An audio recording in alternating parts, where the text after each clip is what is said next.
And for my first album review, I'm going to be reviewing Tyler, the Creator, Wolf. This is an album I've been anticipating really since it was announced that it would come out in like 2011.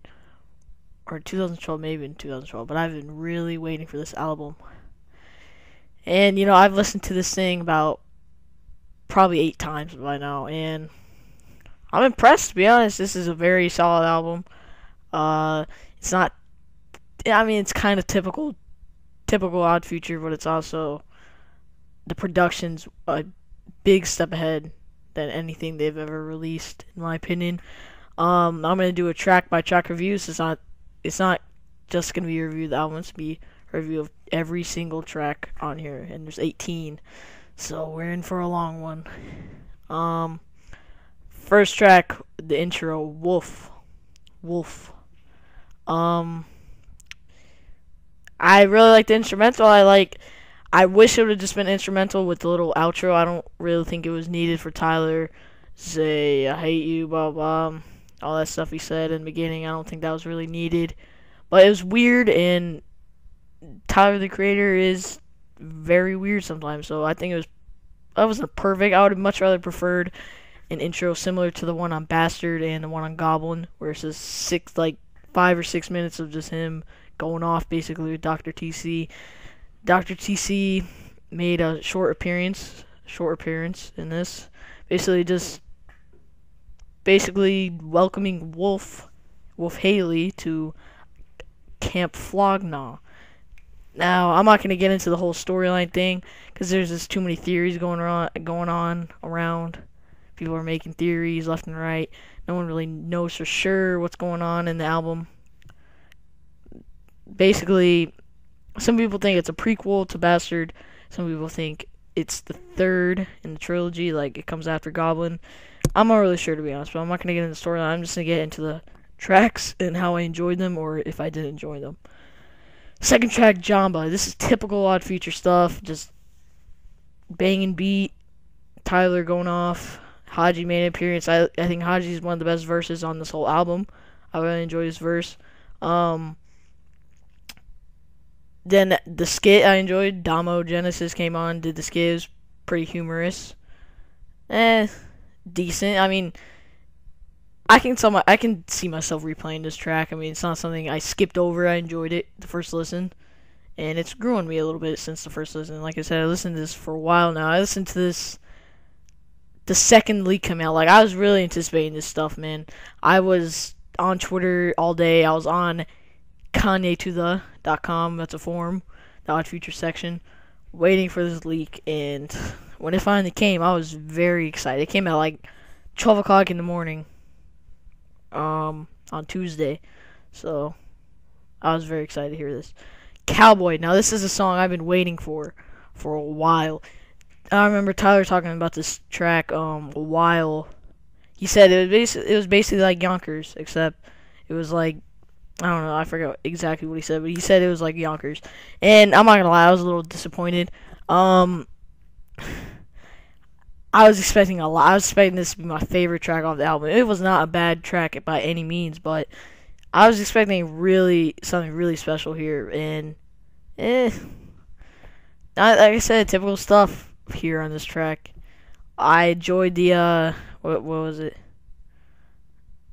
I enjoyed where he's talking about the Odd Future members smoking or whatever. And he's like, "Why do I treat them?" And then somebody comes on and he's like, "What did he say?" I don't really know what he said, but I forget. Then we have Awkward. Awkward is I've heard the 30-second snippet from the summer camp soundtrack, whatever the heck that was. The second I heard the snippet, I can tell this wasn't a song I'd really be listening to a lot. Decent. I'm not into romance stuff, especially from Tyler, Creator. It's alright. Damo 23, I do not like this track at all. To be honest, I don't get why this was the leading single off the album. Did not make sense. It was not radio friendly, but Tyler, Creator doesn't really make radio friendly stuff. I can understand that, but it was just not a good track in my opinion. The rhymes weren't nothing special. The beat, I think it's one of the better beats on the album. It's not even that. It's a decent beat. Come on, it's not that great. Answer. Definitely my top 3 tracks off the album. I really enjoyed this. To me, it's not a very relatable topic because I have a father. My father didn't walk out on me like he did with Tyler, but for someone that doesn't have a father, I can tell this track is very relatable for them.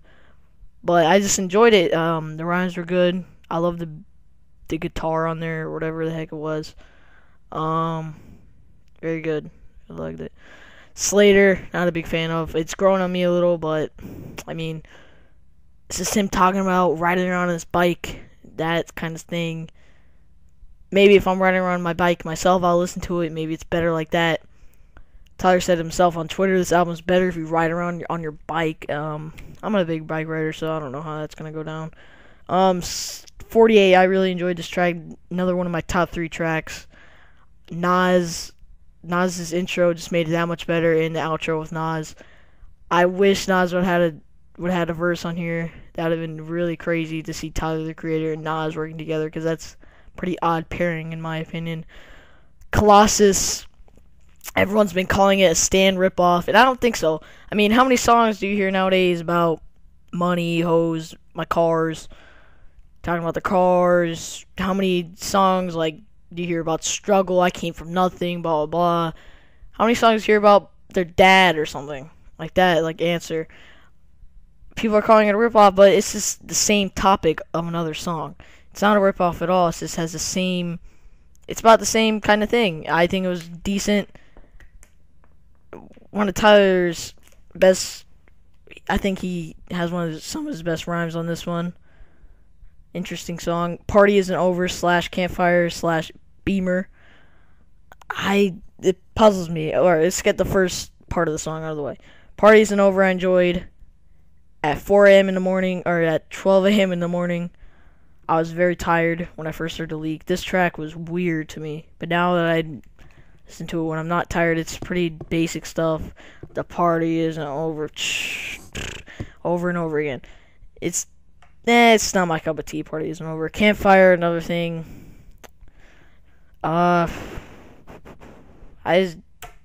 Boring. It's honestly a boring track to me, Campfire. It's okay. It's not great. It's not bad. Not Bimmer. Because that's the way it's spelled. Beamer. I'm disappointed. Not disappointed with the song. I know what the song was from the Damo 23 video, but it just should have been longer. In my opinion, it should have had its own separate track. Separate place on the album. It's very good song. It's one of my favorite songs. I could see this honestly being played on the radio, but Tyler, the Creator, is not aiming to be played on the radio. So I don't know. I would have had it right after this. I would have had Party Isn't Over and Campfire combined, and then I had Beamer and then IFHY.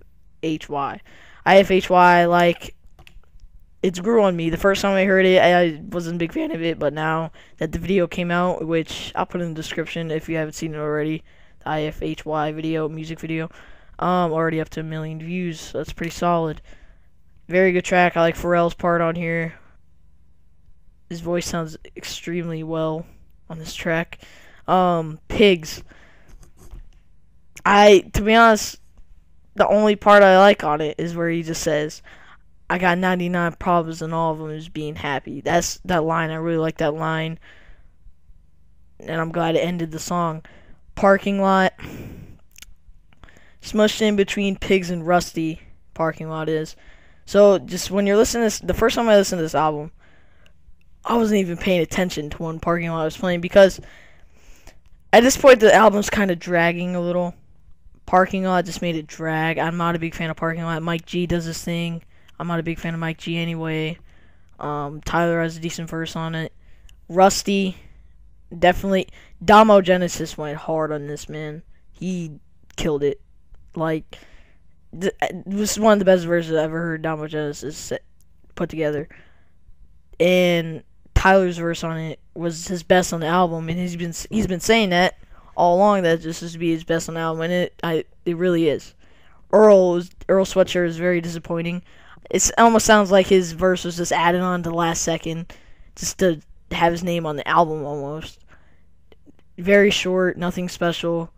That's about it. Trash Wang, Nikel's verse really surprised me. Nikel's not a rapper, not really a rapper, but he had a very good verse. I liked his verse. And even Taco surprised me on this track. I mean, Taco, as we all know, he's not a rapper. He's more in the Loiter Squad. I'm not sure if he skates or not, but he even had a decent verse. Jasper, come on. I mean, whatever. Tyler, whatever. He didn't really impress me on it, and he's the rapper out of this song. He's the only rapper in this song, and he didn't really impress me. Lucas's part at the end, I'm not even sure who that was. I'm pretty sure it's Lucas, but I understand it's not a serious verse, but my God, that was really bad. But people were looking forward to hearing Lucas rap, and I guess you got your wish. Tree Home 95. This song did not make sense where it was placed. It came right after Trash Wing. Did not make sense. I mean, I've heard the live version, so it's pretty much like the live version, so nothing out of this world. It's decent. I like the production on it. I think Badu and Coco or something. I'm not sure what her name is. They did a very good job on it.